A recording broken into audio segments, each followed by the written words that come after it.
estuvo conversando con nosotros hace un par de semanas atrás, informalmente, pero no menos interesante la conversación. Miriam, ¿cómo está? Buenas tardes, bienvenida. Muy buenas tardes, un gusto también estar en la radio Cobremar, en el programa acá Decisión 2021, con el profesor y con Carlos, así que encantada nuevamente de estar en Chañaral.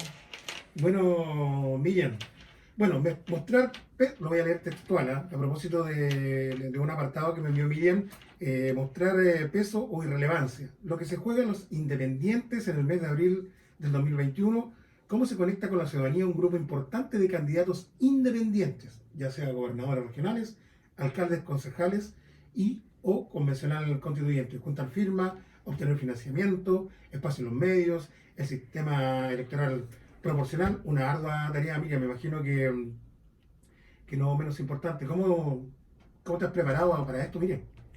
Bien, yo creo que el desafío de este proceso constituyente, lo sabe muy bien el profesor, es un desafío histórico, inédito. Nunca antes hemos tenido la oportunidad El de más ver importante en la historia de Chile. lo más probable, que lo más importante de nuestra historia republicana. Y en ese sentido, como el proceso ha pretendido ser inclusivo de todos los sectores de la sociedad, es decir, que sea un reflejo de la sociedad chilena, por cierto, siempre ha sido una preocupación de que los independientes estén presentes, no solamente eligiendo, sino que fundamentalmente siendo representantes. En su momento, en el mes de noviembre del año 2019, el Congreso leyó justamente la realidad de nuestra sociedad, el descrédito de los partidos políticos que lamentablemente no representan todos ellos todas las demandas sociales, y por eso se buscó un mecanismo que facilite la participación de los independientes en el proceso. Y ese mecanismo, por ejemplo, que nunca antes tampoco se ha hecho en una elección, permite que los independientes puedan formar listas de independientes. ¿Qué se busca? ¿Cuál es el objetivo que orienta justamente esta alternativa, esta posibilidad en la que yo me inscribo y participo justamente como candidata independiente? Que el proceso sea participativo y que también el proceso sea representativo de todos los sectores de la sociedad. Entonces el rol de los independientes es fundamental en este proceso. Y bueno, y por la región de Atacama vamos 29 candidatos, 12 de ellos somos independientes en listas de independientes, hay 3 candidatos independientes dentro de pacto de partido político, y en mi caso la candidatura es junto a 5 en realidad, candidatos hombres y mujeres de independientes no neutrales, por la lista de independientes por la nueva constitución.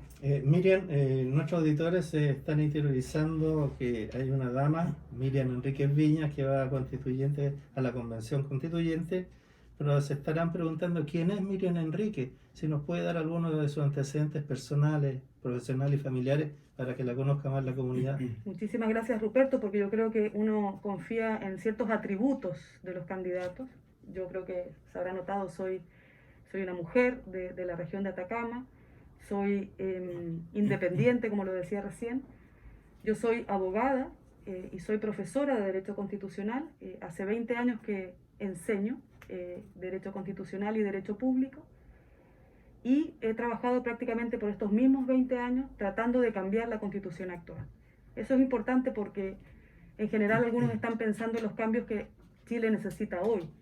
Pero desde mi punto de vista, esta Constitución debiera haber sido una Constitución que se modificara o cambiara, inmediatamente retornamos a la democracia, porque hay ciertos elementos de la Constitución que de alguna manera plantean una democracia protegida del pueblo. Y eso es una cuestión que la Constitución ha mantenido a pesar de las distintas reformas constitucionales. Entonces prácticamente llevo 20 años pensando, estudiando y trabajando para que esta Constitución cambie. Algunos cambios concretos de los que yo he podido participar tiene que ver con el hecho de que la Constitución hoy asegura la igualdad entre hombres y mujeres en la integración. Ese fue un trabajo que desarrollé durante el año 2019, que logró el resultado que en el mes de marzo se aprobara la reforma constitucional para que hoy la convención en el mundo sea la primera paritaria. Así es que creo que puedo aportar en este proceso, y bajo ese supuesto es que me presenté como candidata a la convención como independiente. Miriam, queríamos hacerle la consulta ahí con la venia de Carlos, porque es un desafío bastante grande el que se ha planteado, dadas las características del sistema electoral chileno, donde los independientes, las posibilidades de acceder a los cargos se ven reducidas frente a las listas de los partidos políticos, y máximo con algunas condiciones que se han establecido para esta convención, los 2/3, 1/3, y donde los partidos políticos tratan de privilegiar a sus militantes sobre los independientes, que la gente espera que sean más independientes, que representen la voz popular, los que lleguen a esta convención constitucional. No ha sido fácil para los independientes, no ha sido fácil para nosotros como independientes no neutrales. Somos un movimiento a nivel nacional, inscribimos más de 100 candidaturas a lo largo de todo el país. Somos un grupo de independientes bien organizados con digamos, un objetivo claro en cuanto a cuáles contenidos queremos y creemos deben estar en la nueva Constitución. Hemos debido sortear primero la necesidad de organizarnos. No es cuestión fácil porque han sido meses muy intensos. Nosotros comenzamos a trabajar desde el mes de agosto del año pasado, es poco.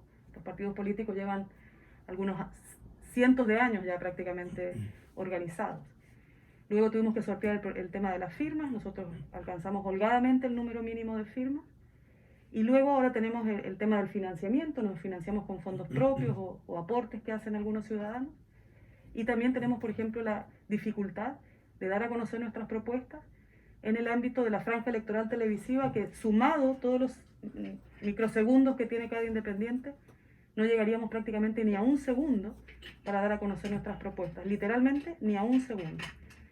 Hay prácticamente 460 candidaturas independientes y si sumáramos cada uno de los restos que van quedando para cada uno, se llega a un segundo, que sencillamente es nada, para dar a conocer las propuestas.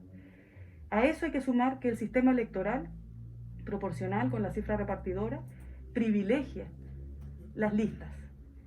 Entonces, lo que nosotros hicimos como lista fue justamente conformarnos en una lista con los 6 candidatos, que es el máximo que podíamos aspirar, y de esos 6 candidatos hacer una lista competitiva, diversa, que le pueda hablar a todos los sectores de la sociedad que tienen de alguna manera una representación en las ideas y en las propuestas que tenemos, para hacer una lista fuerte que pueda justamente lograr la cantidad de votos que es necesaria para luego elegir dentro de esa lista a los candidatos más votados.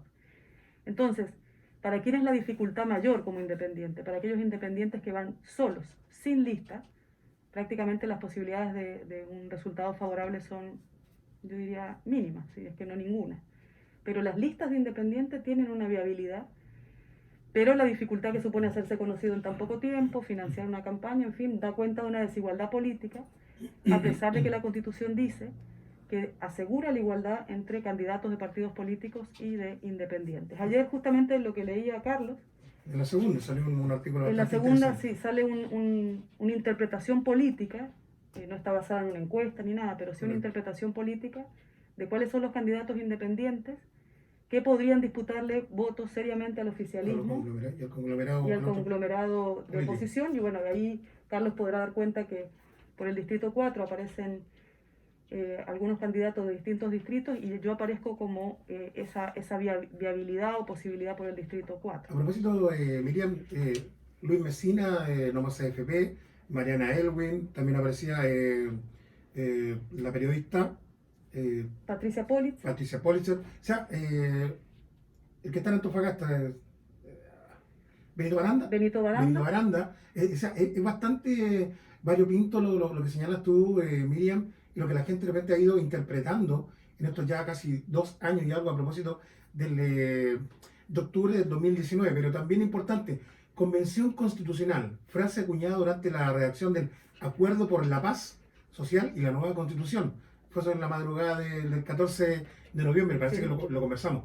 Pero para la gente que lo escucha, el concepto de Convención Constitucional sería equivalente al concepto de Asamblea Constituyente. Pero recordemos que para un sector político de nuestro país, Asamblea Constituyente significa decir o identificarla con un sector político. Pero para ser mucho más claro y para quienes nos escuchan, no existen diferencias entre la Convención Constitucional y una Asamblea Constituyente, ya que ambas, sus integrantes, son elegidos por votación popular y su único fin es redactar una nueva constitución política. Pero solo hay que decir Asamblea Constituyente en un sector causa cierto escozor, ¿o no, profesor?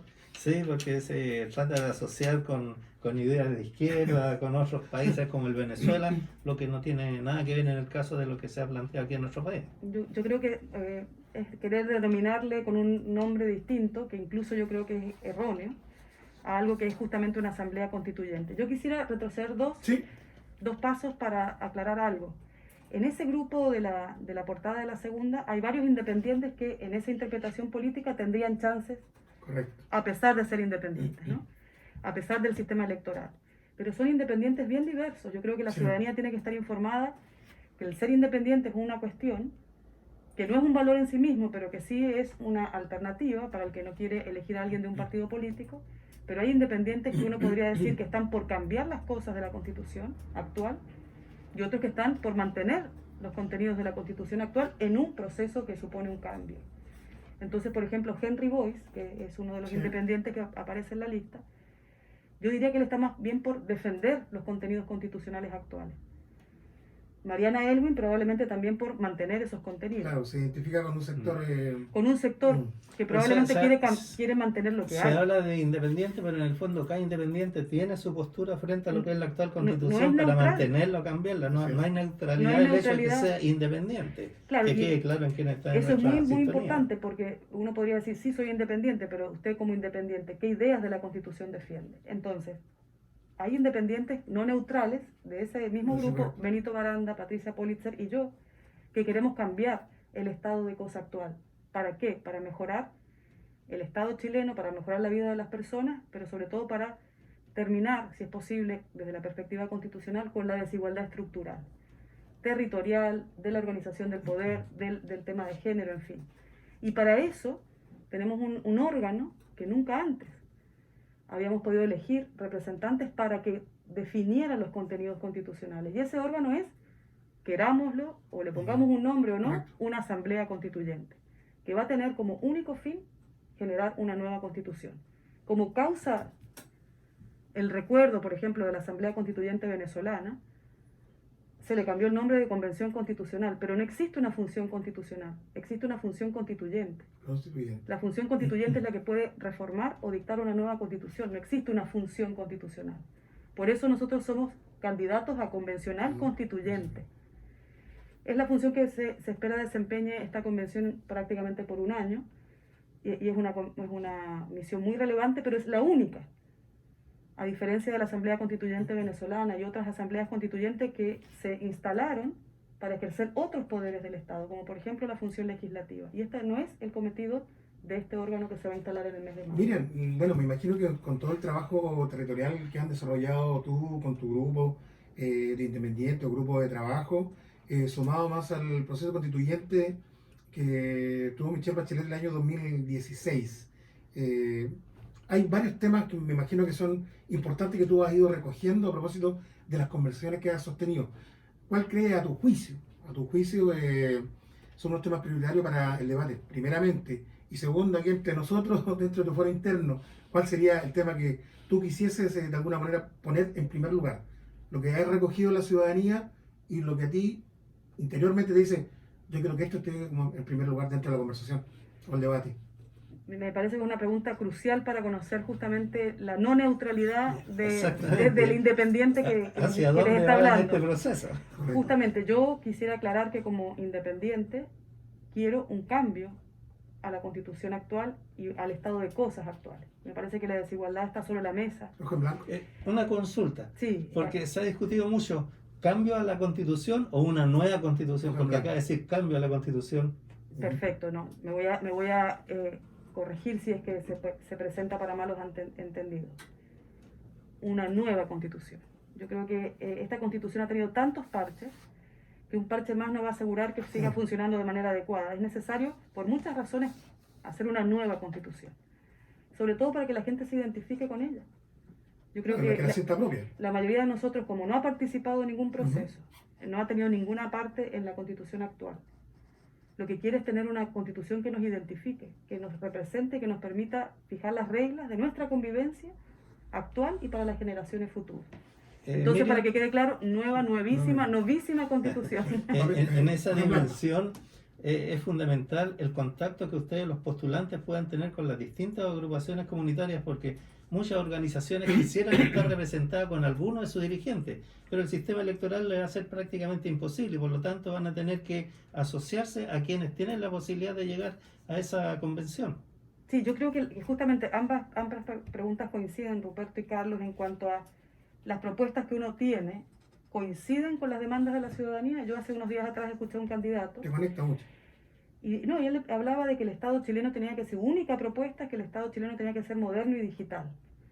Pero si yo, como he tenido la oportunidad y el privilegio de recorrer las calles de la región, y en particular de Chañaral, nadie me ha dicho que esa es una demanda central, sino que me han dicho que la demanda central es tener una salud a la que se pueda acceder y de calidad, o que la educación tenga la misma calidad de la educación pública que la educación privada, o que el medio ambiente, porque sabemos cómo ha sufrido, por ejemplo, la comuna de Chañaral de la contaminación, sea un derecho que pueda estar asegurado en la Constitución. Entonces, tiene que haber una sintonía para que esto funcione de manera razonable y adecuada, para que además la ciudadanía se involucre en el proceso y se sienta parte. Tiene que haber una conexión entre las propuestas y las demandas.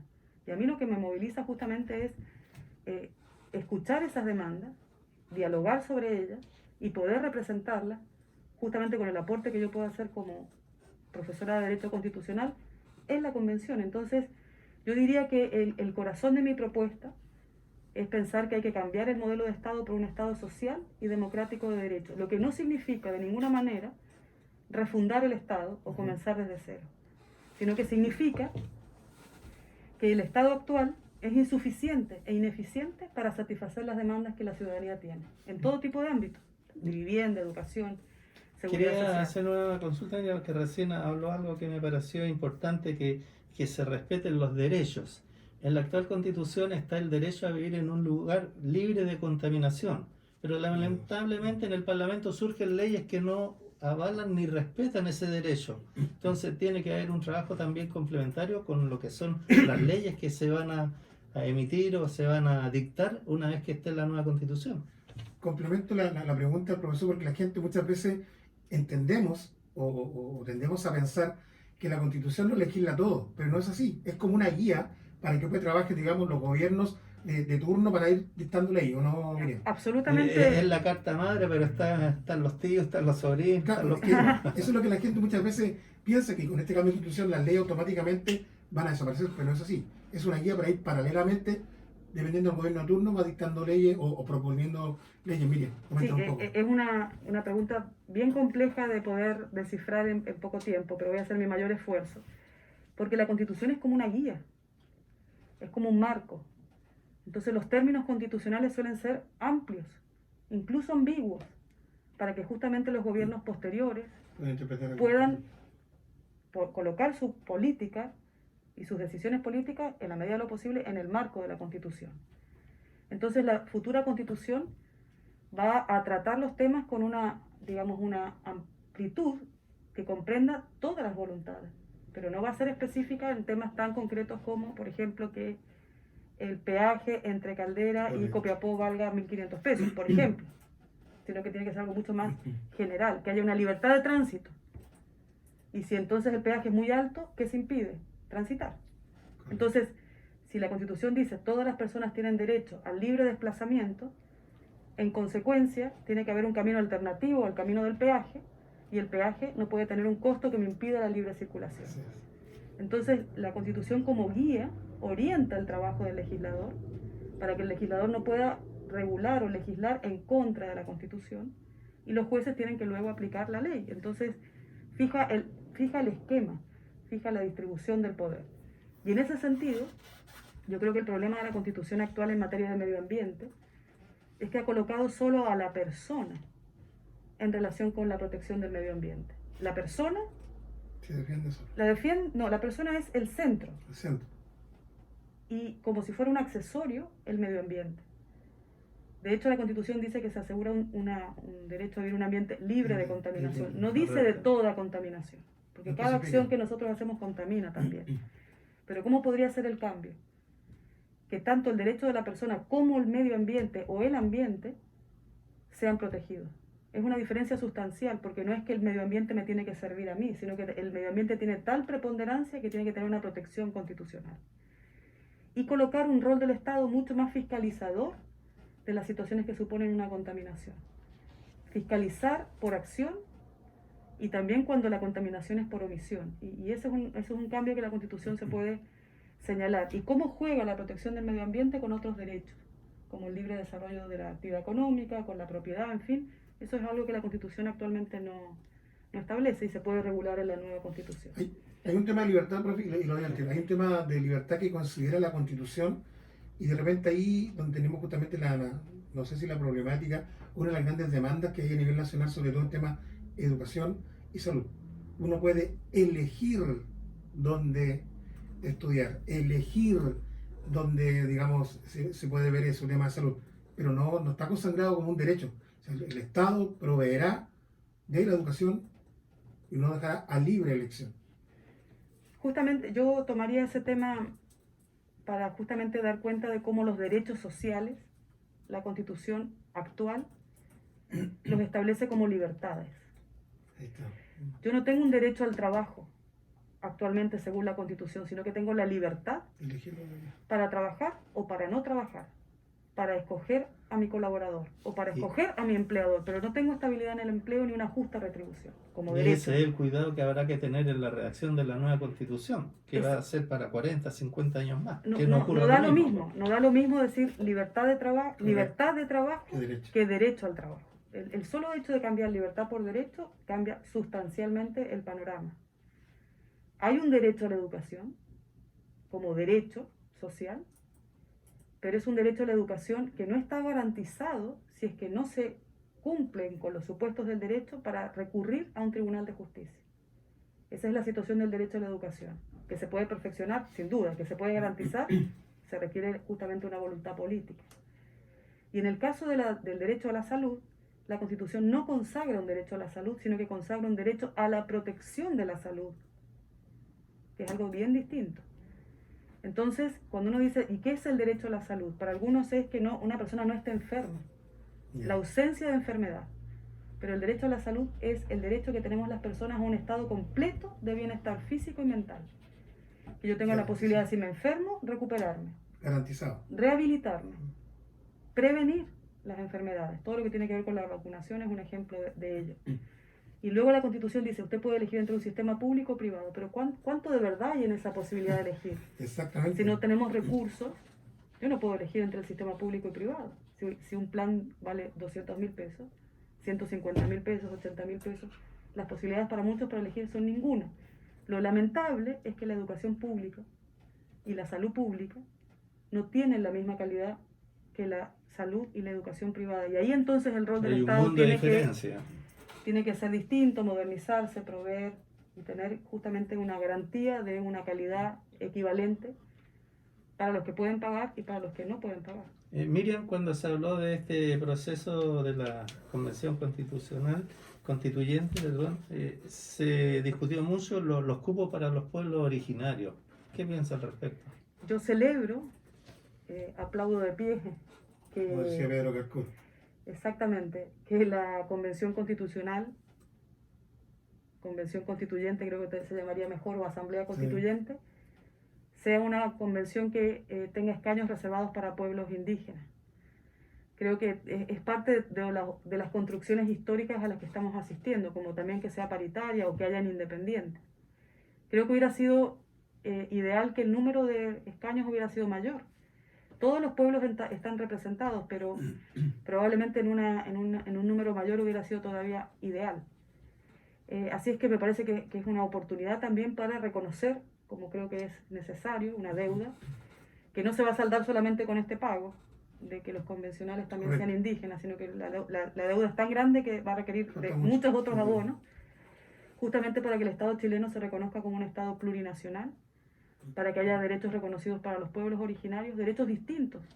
Nosotros tenemos derechos individuales en general, como por ejemplo a la libertad, de propiedad, pero los derechos de los pueblos originarios requieren de reconocimiento de otro tipo de derechos, de colectivos, derechos de grupos. Entonces el derecho a una religión ancestral, el derecho a una educación intercultural bilingüe, el derecho a la medicina ancestral. Entonces son derechos que no se le reconocen a una persona, sino que se le reconocen a los pueblos. Ese tipo de derechos tendría que irrumpir. Y cuando digo eso es como sentarse en la nueva Constitución, instalarse y consagrarse, porque son derechos que otras constituciones consagran, que los tratados internacionales también consagran, y que nosotros no hemos tenido voluntad política para establecer. Pero ahí, miren, dentro de lo que tú señalas, muchas veces suele el gobierno o las personas, los políticos, compararnos con otros países, vecinos, con otros países, digamos, de otros continentes, en algunas cosas, pero cuando vemos el tema, digamos, constitucional, dista mucho de lo que es una Alemania, de lo que es una España, que son gobiernos, digamos, que están, digamos, no alineados, pero van hacia un sector que derecha, pero justamente dentro de su parte constitucional está bien la parte económica, pero la parte social y lo que integra. Entonces, ¿cómo lo hacemos en Chile? De repente, para algunas cosas nos conviene parecernos a otros o ser iguales, pero en temas que son tan importantes y que se están discutiendo, que muchas veces la gente lo mira como abusos, no están, digamos, consagrados. Sí, es una pregunta nuevamente bien compleja. Yo creo que algo que quedó pendiente de contestar es que nosotros en este ejercicio no vamos a refundar el Estado. Correcto. Vamos a tomar las buenas cosas que actualmente están, probablemente las Mejorarlas. vamos a mejorar, Correcto. y vamos a tomar las buenas y las malas experiencias de otros países que han tenido procesos constituyentes hace 50 años, 10 años, 20 años, para aprender de lo bueno y para identificar lo malo para no repetirlo. Un ejemplo de Alemania es un estado federal, Así es. pero con una historia de federalismo totalmente arraigada, o sea, no hay posibilidad de que Alemania pase a ser un estado unitario, lo mismo Suiza, que son estados federales clásicos, son repúblicas, en eso nos parecemos. En el caso de España es una monarquía constitucional, ¿no? Nosotros no podríamos transitar hacia una monarquía, de hecho es un límite a la actual constitución, a la próxima. Entonces son experiencias de las que podemos aprender, pero no son experiencias que vamos a poder traspolar, que vamos a poder traer de allí e instalar acá, porque probablemente hay cosas que no se van a ajustar, porque tenemos una cultura jurídica, tenemos una idiosincrasia y tenemos una historia constitucional. Entonces, ¿qué cosas podríamos tomar de aquellas constituciones? Por ejemplo, un modelo de Estado más presente, más protagonista, un Estado que está más dispuesto a brindar ciertos bienes y servicios que no suponen reemplazar. Más descentralizado. Más descentralizados, porque justamente España es un Estado regional, y cuando nosotros hablamos, por ejemplo, de un Estado centralizado, aun cuando todavía unitario, está ahí en el límite, por ejemplo, de lo que en el caso español es el Estado regional. Entonces, son experiencias que podemos valorar, pero yo creo que corresponden a culturas tan distintas. Yo hice mis estudios doctorales en España, y creo que hay cosas que podemos reconocer como muy valiosas, pero en otras somos muy distintos. Entonces no sé si podemos traer todas las experiencias. Y tengo la posibilidad de investigar en el Instituto Max Planck, en Heidelberg, en Alemania, y conozco muy de cerca las experiencias que justamente Carlos coloca como ejemplo, y veo difícil traspolarlas, pero veo posible y necesario conocer cómo han funcionado las cosas que son valiosas, que han hecho, sobre todo en Alemania, una sociedad más igualitaria. Uno de los aspectos que han planteado algunos postulantes es el sistema del país, del Estado, de un sistema presidencial o semipresidencial, porque el actual es presidencialismo todo 100%. Hiperpresidencialista. Hiperpresidencialista. Hiperpresidencialista. Justamente, yo creo que el régimen es difícil la palabra, hiperpresidencialista, tal cual está hoy diseñado en la Constitución, no resiste. Y no resiste porque no nos ha permitido generar soluciones a las situaciones de crisis como las que hemos transitado. El actual gobierno no tiene mayoría parlamentaria. El actual gobierno se enfrenta a una situación compleja, de una altísima fragmentación en la Cámara de Diputados. Entonces, si el presidente de la República desea presentar un proyecto de ley, inmediatamente el Congreso le dice no. O si el Congreso quiere tramitar un proyecto de ley, el presidente le dice no, porque es de iniciativa exclusiva, yo lo voy a vetar. Correcto. O voy a mandarlo al Tribunal Constitucional para que lo rechace. El ejemplo más claro es el segundo retiro del 10%. El que viene ahora, el tercero. No, el segundo quedó para el pavo. En el segundo fue una reforma constitucional que el presidente dijo que iba a pedir que la declararan inconstitucional. El Tribunal Constitucional la declaró inconstitucional y él presentó un proyecto igual, que luego se tramitó y se aprobó. Entonces, ¿qué se produce en esta situación de hiperpresidencialismo? Es un ejemplo. Este es un ejemplo claro. de ahora. Se produce un bloqueo, una traba entre los poderes del Estado. Entonces, ¿cuál es la solución a ese bloqueo? No hay. Sencillamente no hay. Es decir, si uno está en contra de la política del gobierno, habrá que esperar hasta que se renueve el gobierno. Y si uno está en contra a la política del Congreso, habrá que esperar 4 años nuevamente a que se renueven los parlamentarios. No hay una salida institucional a ese tipo de trabas o bloqueos y ahora lo estamos asistiendo, ahora mismo. En el régimen semipresidencial o en el régimen presidencialista parlamentarizado, que es mi propuesta, lo que podemos hacer es recoger del régimen parlamentario ciertas instituciones que permitan en estas situaciones de crisis el desbloqueo, terminar con esa traba. Por ejemplo, que el Congreso pueda censurar a la figura del presidente, a sus ministros, por una vez, que es la censura constructiva, o que el presidente pueda, previo llamado a las elecciones, disolver la Cámara. Se renuevan estos grupos que están en disputa o en conflicto, o que, por ejemplo, los parlamentarios puedan ser también nombrados al mismo tiempo ministros, porque lo que nosotros vemos es que el presidente o la presidenta busca entre los parlamentarios figuras políticas relevantes, que les sirvan, renuncian, digamos, correcto, y luego los nombra ministros. Y eso se produce un quiebre, un conflicto, pero perfectamente se podría prever que de allí se puedan buscar, por ejemplo, de los parlamentarios ministros. Y son pequeñas muestras de cómo el régimen se podría adaptar para evitar estas situaciones de crisis que nos han hecho tanto mal y que también generan desconfianza de la política y de los políticos. Otro aspecto importante, Miriam, es el sistema bicameral o unicameral. Porque actualmente tenemos Cámara de Diputados, tenemos Senado, pero se plantea una sola Cámara. Fíjense que es una pregunta que le han hecho varios candidatos y creo que no han podido responder, lamentablemente, porque es una pregunta central. El bicameralismo tiene una historia, y usted como profesor lo sabe muy bien. Las primeras cámaras de parlamentos eran, por ejemplo, en Inglaterra, la Cámara de los Lores, que representaban una nobleza, un linaje, un estatus, y la Cámara de los Comunes. O sea, la representación tenía sentido que fuera doble, porque habían personas que representaban intereses distintos. La segunda Cámara, o Parlamento, Congreso en este caso, es el caso norteamericano, donde la Cámara de los Representantes representa a un porcentaje de la población. Es decir, cada 250.000 habitantes se elige un representante. Y la Cámara, que es el Senado, representa los estados, en un número equivalente, cualquiera sea el tamaño del estado. Entonces, el Senado representa a los estados y la Cámara de los Representantes representa a la población. La pregunta para Chile es, ¿cuál es el sentido de tener dos cámaras? Ninguno, porque todas nos representan de la misma manera. Los senadores y los diputados representan a un porcentaje de la población. No hay lores, no hay comunes, no hay una representación de los estados ni de las regiones, y tampoco hay una representación diferenciada de las personas o de la población. No hay ninguna necesidad para tener dos cámaras.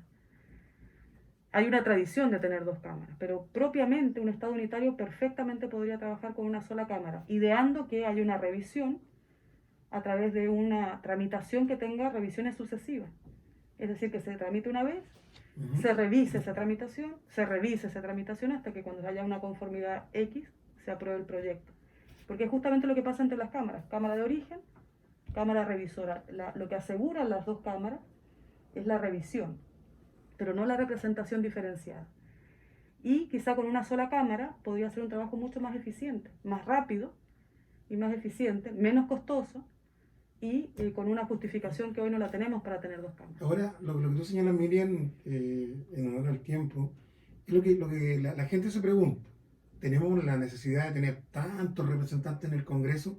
Porque recordemos que también que este tema de ley, estos amarres que tiene la Constitución política, en un momento pocos ganan a lo que dicen muchos. Vale decir, en un momento, por ejemplo, los derechos de agua, que fue un tema bastante puntual, que decía, ¿cómo era posible que la mayor cantidad de senadores que dijeron por derogar el derecho, el tema del derecho de agua, pocos le pudiesen ganar a muchos? Y un poco también lo que esta nueva Carta Magna, o donde ustedes están apuntando, es también sacar esto, y lo otro también, lo uno con eso, tribunal constitucional. Debemos tener un tribunal constitucional, yo creo que no, o sea, tres personas decidiendo lo mismo en buen chileno, no sirve. Creo que es una pregunta fantástica, Carlos, porque cuando uno dice la Constitución se fue modificando y eliminó los enclaves autoritarios, quedaron dos, entre otros, ¿no? Los quórum supramayoritarios y el Tribunal Constitucional. Y eso hace entonces que pocos puedan imponer decisiones que han adoptado Mucho. muchos. Sí. Mi propuesta es que todas las leyes, todas, sean de quórum simple, porque allí se refleja verdaderamente la democracia. La mayoría es la que tiene que tomar las decisiones importantes, quizás dejar 2 o 3 cosas fuera de esa simple mayoría, como por ejemplo el sistema electoral, porque si no yo cambio las reglas del juego Sí. para las futuras Sí, elecciones, entonces claro. eso es un acomodo que no debiera darse y quizás esa ley se podría reforzar con un quórum Ya. distinto, pero el resto yo diría que todo es ley simple. Debe haber un órgano que vele, que cuide la supremacía constitucional. Puede ser el Tribunal Constitucional, puede ser la Corte Suprema, como puede ser otro órgano que se defina. Pero tiene que haber un órgano, que le diga al Congreso o al que tiene la posibilidad de dictar leyes que esa ley es inconstitucional, porque de lo contrario, si nadie vela o cuida por la supremacía constitucional, la Constitución deja de ser suprema. Tú nombraste recién la Corte Suprema. Algo tenía que ver antes la Corte Suprema con este tema constitucional, pero en el gobierno de Lagos hubo un tema que ya derechamente pasó a ser de Tribunal Constitucional y no de la Corte Suprema. En el año 1970 Ujú. se reformó la Constitución de 1925 para establecer un tribunal constitucional, Ujú. pero la decisión fue a medias. Entonces se incorporó el Tribunal Constitucional, pero se mantuvo a la Corte Suprema para ejercer Correcto. también el mismo El control. mismo control. Solo que antes de que la ley entre en vigencia, el Tribunal Constitucional, luego de que la ley está en vigencia, la Corte Suprema. Ese era el peor de los mundos, porque había un doble control concentrado de constitucionalidad. Así Entonces era ni lo uno ni lo otro. Para mejorarlo, en el año 2005, se estableció un único control de constitucionalidad concentrado en el Tribunal Constitucional. Porque Gobierno de Ricardo Lagos. la reforma del año 2005, que claro, firmó el presidente Lagos el decreto 100 para decir que era una nueva constitución, pero bueno, sigue siendo la misma constitución, nuevamente parchada, con todo lo que el cambio supuso, porque fue realmente un cambio profundo. Pero el Tribunal Constitucional tiene un control previo, antes de que entre en vigencia la ley, y un control posterior. El problema, sobre todo, es el control previo, porque cuando el Congreso, después de un gran esfuerzo, logra una mayoría calificada, Correcto. el Tribunal Constitucional le puede decir que no, Así es. y eso es lo que molesta como una idea de tercera cámara. El Tribunal Constitucional podría persistir, sobrevivir el cambio, teniendo solamente el control posterior, que era el control que ejercía la Corte Suprema. Pero la Corte Suprema no quiere ejercer el control nuevamente, la Corte Suprema no quiere esa atribución. Ojo con eso, porque la Corte Ya. Suprema va a ser parte, no digo del proceso, pero probablemente se le consulte y la Corte Suprema diga, este control a mí no es que no me interese, sino que cuando la Corte Suprema interviene en cuestiones políticas, como la dictación de una ley, se politiza la función judicial. No es favorable tampoco que así sea. Y aparte que el nombramiento, perdón, de lo que son parte del Tribunal Constitucional, recordemos que son 6, Son 10. pero son pares. Y si hay un empate, el que decide es el Exactamente. presidente Eso. o la presidenta, y por lo general son nombrados por El presidente, el la Corte Suprema y el Congreso Nacional. Es todo un tema la de la justicia constitucional, pero creo que es muy claro, muy importante, que la ciudadanía piense que alguien, un órgano, tiene que velar para que la supremacía constitucional esté cuidada. Porque si uno dice la Constitución, nadie cuida lo que la Constitución dice, no hay supremacía constitucional. Dentro del proceso constituyente de Michelle Bachelet, uno de los puntos que se hablaron dentro de todas las reuniones que se hicieron, digamos, a nivel nacional, era el poder resguardar la constitución política. Está como el cuarto punto del 1 al 5. Y lo otro ya que tras las elecciones de sus miembros programadas para el 11 de abril, una de las primeras tareas de la convención será la de la aprobación del reglamento que fijará qué hacer y la metodología para avanzar en la redacción de la nueva constitución. Esa discusión promete ser gravitante a la hora de definir estratégicamente los contenidos que va a tener nuestra Carta Magna Fundamental. Y la primera cosa que tiene que hacer el tema del reglamento, Miriam. Claro, como no hemos hecho antes esta tarea, no existe un reglamento. Ese reglamento lo va a tener que aprobar la misma Convención Constitucional, y para trabajar sobre lo que viene va a ser lo primero que va a tener que resolver. No va a ser una tarea sencilla, esperemos que la Convención lo haga con rapidez y con la seriedad que esto amerita, porque va a tener que definir cómo se trabaja en comisiones, es una cámara, digamos, en comisiones, qué comisiones, cuántas comisiones, cómo se integran, quién las preside. Tiene que elegir a su presidente, la convención, o presidente, espero.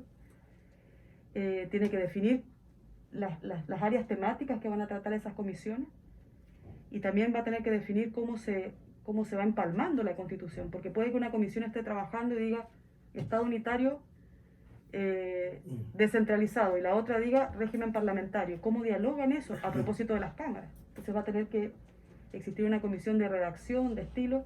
Yo he trabajado sobre el tema del reglamento, me imagino, he hecho una propuesta incluso como tendría que ser ese trabajo de la Convención Constitucional.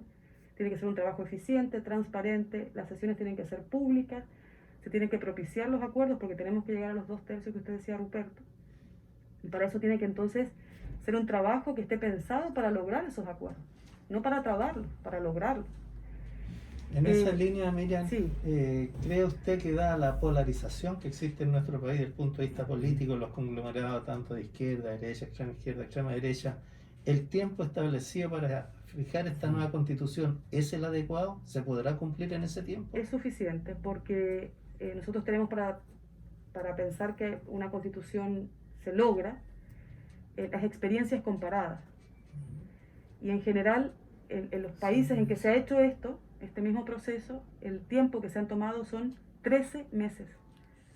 Y nosotros, como se ha fijado en la Constitución, el plazo máximo son 12 meses. O sea que estaríamos dentro del promedio de tiempo que han tomado en otros países redactar nuevas constituciones. Ahora, va a ser crucial el tercio y los 2/3. Claro, el tercio y los 2/3, más bien los 2/3, los 2/3 que hay que alcanzar, va a requerir de convencionales que tengan habilidades para llegar a acuerdos. Porque de lo contrario, en la medida que haya oposición a ciertos contenidos, siempre esos asuntos no van a ser letra constitucional. Es importante lo que acaba de decir, Miriam, porque es fundamental para que quede en nuestra audiencia que quienes lleguen a la convención constitucional o constituyente tienen que ser personas preparadas, personas con experticia, personas con especialización o con profesionales de ciertas áreas que le permita trabajar y elaborar una buena constitución. No cualquier persona puede llegar a ese nivel. Usted lo dijo, no yo. Yo sentí que me estaba describiendo, ¿no? Es un chiste. Yo creo que la tarea requiere de mucha experiencia, requiere de conocimiento, no digo en derecho constitucional, sino que en conocimiento general que permita. Habrá personas que ayuden a la redacción de las cosas. Van a haber técnicos. Yo creo que las propuestas tienen que ser también amplias y abarcarlas todas. Yo puedo pensar en el poder, yo puedo reconocer los derechos, yo puedo identificar el control de constitucionalidad, yo puedo pensar cómo la nueva constitución se debiera reformar. Pero si yo voy con una propuesta muy concreta, a mí solamente me interesa que el nuevo Estado sea un Estado digital, como convencional constituyente puedo participar de las otras discusiones. Si mi conocimiento y mi aporte espera ser tan limitado. Entonces tienen que ser convencionales que puedan tratar sobre todos los temas, incidir, representar, llegar a acuerdos, dialogar. Yo estoy dispuesta a colocar mis propuestas sobre la mesa, defenderlas, incidiendo, pero también para llegar a esos 2/3 va a haber que tener disposición de escuchar al otro para llegar a la mejor norma que nos represente a todos. Mira, la gente que lo escucha en estos momentos, hablábamos de plazo, 9 hasta 12 meses. ¿Qué pasa después de los 12 meses, un día? Después de los 12 meses y un día. O sea, no nos pusimos nunca de acuerdo. Es una pregunta para hacer futurología. Sí, es importante lo que dice Carlos, porque tengo entendido que una vez finalizado todo ese proceso y se redacta con los especialistas la nueva constitución, va a ir a un plebiscito de salida. Y la población en común a lo mejor no está muy interiorizada de la constitución en la que va a estar votando. Y le complemento lo que dice el profesor, porque tiene que ver mucho el tema de la reglamentación y cómo se instala, digamos, ustedes ya, ese tema de los recursos. Pues igual tiene que haber una itinerancia a nivel nacional para que la gente, ¿cómo nos vamos a informar nosotros de lo que ustedes están conversando, de lo que se están acordando? ¿Existe la posibilidad que la gente se vaya moviendo? ¿Están los recursos justamente para los comisionados constituyentes que tengan la posibilidad de estar informándole a toda la ciudadanía de lo que sucede, cosas que llegamos al momento del plebiscito de salida, que tengamos poder Como votar dice, bien clarita la película. bien clarita la película. Es un súper desafío, porque cuando yo les comentaba recién que yo he pensado cómo tendría que ser el trabajo de la futura convención y me he imaginado el reglamento, Ujú. haciendo eco justamente de la experiencia comparada de otros países, yo les hablé de la transparencia, de la publicidad. Si la convención constitucional transmitiera todos los debates y todo el trabajo de las comisiones, las personas Los podrían medios, estar enteradas claro. de lo que el representante, Está a quién diciendo, eligió, correcto. cómo se está votando, en fin, no para que necesariamente se haga un escrutinio o juicio público, sino que para saber cómo está funcionando la Correcto. convención. Por otro lado, yo también he escrito que la convención tiene que estar o ser descentralizada, es decir, que la convención pudiera tener más de una sede o eventualmente ser una convención itinerante Ujú. que sesione un tiempo en la tercera región, No, la próxima que, quinta, o en donde sea, En pero distintos que se lugares. traslade para justamente reconocer e identificar las problemáticas locales que a veces son inimaginables o son distintas, la misma problemática según sea la localidad. Esa es otra propuesta, pero eso hay que defenderlo en la convención y eso hay que tener claridad que es necesario. ¿Para qué? Justamente para lo que decía Ruperto, para que al término del proceso la ciudadanía no diga esto no me gustó. Nunca Claro. supe, No no lo seguía, no sabía qué estaba Correcto. pasando. Entonces pasa el día 12, no, a los 12 meses, un día, Un día. se va a llamar a un plebiscito para que la ciudadanía apruebe o rechace esa constitución. Sí. Eso que resultó, tiene que resultar bien. Porque lo que nos estamos jugando acá, usted lo dijo al inicio de esta conversación, nunca antes lo hemos hecho. No históricamente.